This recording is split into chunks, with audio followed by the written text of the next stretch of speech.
There is not an honest fucking thing about conformity. You know, as children, we get told, tell the truth, always tell the truth. And so as kids, usually we're like, okay, until we learn that it's not safe to tell the truth. Then we learn, tell people what they want to hear. And otherwise, just conform. And there's not an honest thing about conformity. It just kind of says, this part of you is unacceptable, get rid of it. This part of you is unacceptable, get rid of it. So on and so on, sometimes in traumatic ways, sometimes in punishing ways. This part of you is not acceptable, get rid of it. But we can't get rid of it, it's who we are. And so we become fragmented. And those fragments get relegated to the shadow realm. And those shadow realm parts of us, it's just mostly our inner child, or just different aspects of our being, they're hiding in the darkness, they're hiding in the shadows. And they do seek reflection, they do seek light, they do seek validation. And a lot of times, they seek in ways that are disapproving, that we are taught not to approve of. And so, you know, like they talk about in the Four Agreements, we become self-domesticating, and we learn to deny parts of ourselves, reject parts of ourselves, criticize ourselves, even punish ourselves. And we push it back into the shadow realm. But there's not an honest fucking thing about conformity.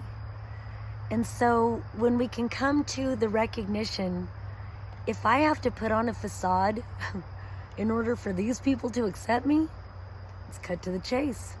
They don't accept me. So they can fuck off kindly, with love. And I'm gonna keep being me. I'm gonna learn about me. And then when you make a commitment to yourself, to learn about you, to heal yourself, to integrate all those pieces and parts, those fragments back into your wholeness, you start to find your voice again. You learn to love yourself. A really way of doing that is keeping a journal with you. And again, it's a commitment, because so much of this self-rejection, self-criticism, it's so normalized. We don't even recognize when we're doing it so often. We don't even recognize the vibrational frequency we're operating in.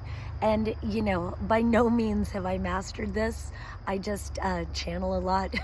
And then after a while, the same messages come through, and I'm like, oh yeah, me too. So, you know, I'm on the journey too.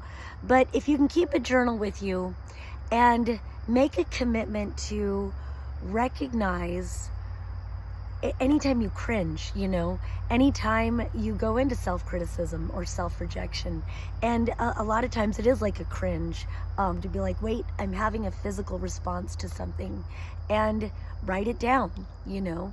What is the thing? What happened? Sometimes that part of you will get your attention by being an asshole or something. And, you know, you're an asshole to someone, and right away you push away. That wasn't me, or that wasn't my fault. But if you can be like, yeah, that was me. All right, asshole part of me, you've got my attention. What do you want to say? And you open up a dialogue with your inner being. You open up a dialogue. You shine a light into the shadows. And you give that part of yourself permission to speak. And, you know, you can ask yourself questions like, what was the thing?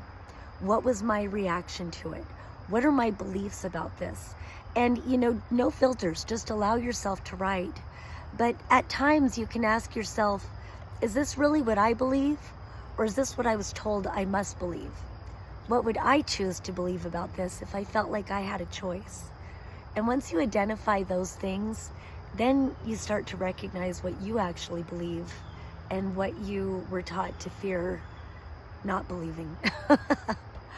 And it brings your empowerment, you know, right into here. And it brings empowerment to here too. Brings empowerment to the fullness of who you are. So that's all I have to say for today. Peace and love, y'all.